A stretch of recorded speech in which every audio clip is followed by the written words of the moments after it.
Australia is expected to bring in a ban on children and teenagers accessing various social media platforms in 6 months' time.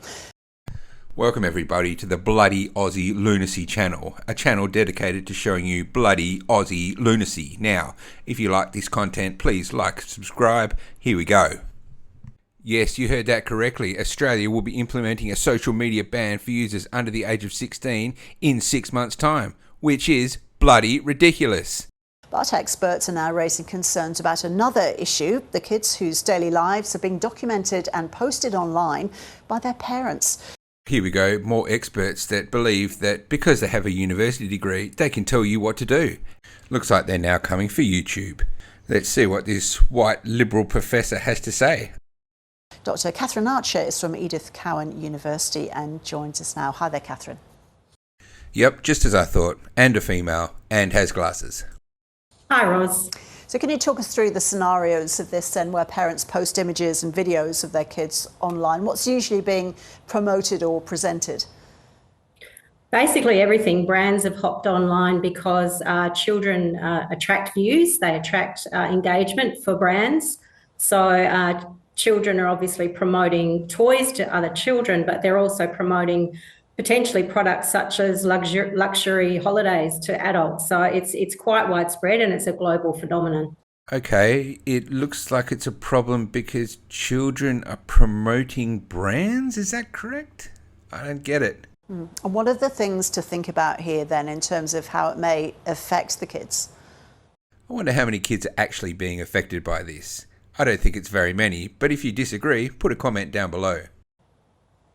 So, there are some positive benefits for children. Obviously, children need to have the right to participation online. Wait for the but.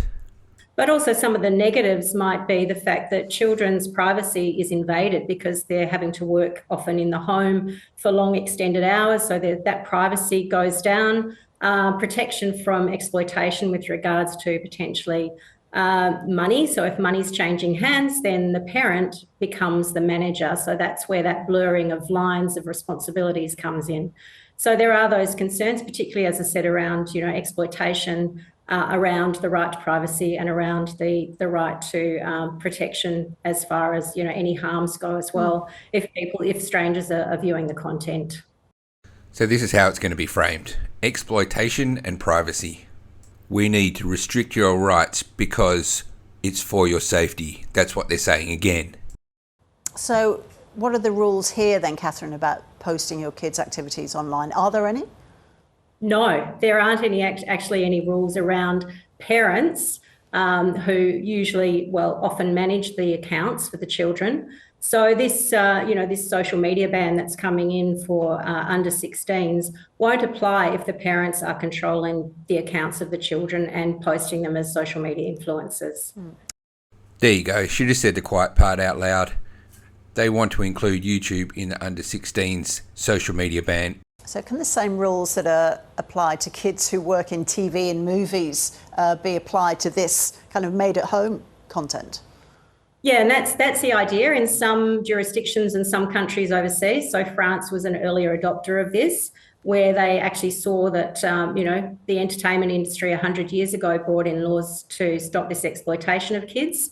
So around children being paid, they make sure they have the education and make sure they're not doing it all the time, so that they have some time to play and be children. It is difficult because it is in the home. So that's where that blurring of lines between privacy and publicity comes in.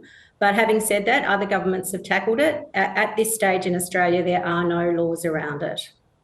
But Catherine, if the kids are being put online by their parents, the parents then are clearly giving their permission for their children to be seen. That's right. Yeah. Not the role of the government or the regulator to get involved in that, is it? Wow, some pushback from the ABC. What is going on?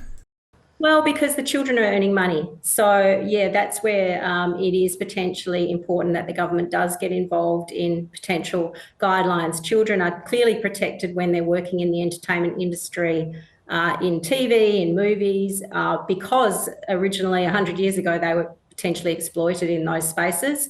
Now the shift is online, but the laws haven't necessarily caught up. But it's as she said, the children were being exploited by a company. Here, they're being exploited by their parents. It's not for the government to step in. On the whole then, Catherine, do kids want to be involved in this? Yeah, lots of children do, and it can be fun for kids. Not all children want to be involved, and we've seen instances where children reflecting back have said, you know, at 2 years of age, couldn't give my consent, and I was all over social media. So those kids, some kids have grown up in this space and are now reflecting on their time, and certainly some children enjoy it. But you know, there is that concern around exploitation potentially. I think this makes up a very, very small part of society, and it just seems to me that they're making up excuses to try and include this in the under-16s social media ban. So no rules here right now. How are other countries handling this? Do they have clear guidelines? So, you know, as I said, France is one of those countries that has brought them in, and some states in the United States. So they're really the only countries where we've seen some laws come in around this. So, yeah, potentially Australia needs to catch up in this space. Certainly the government came in hard on banning social media to children, and there's questions around that. But, you know, this is a bit of a different area, but related. This is what happens. You give them an inch, they take a mile. They've got their under-16s ban through. Now they just want to add on to that. This is getting crazy, Australia. Dr. Catherine Archer, good to have a chat. Thank you. Thanks so much, Roz.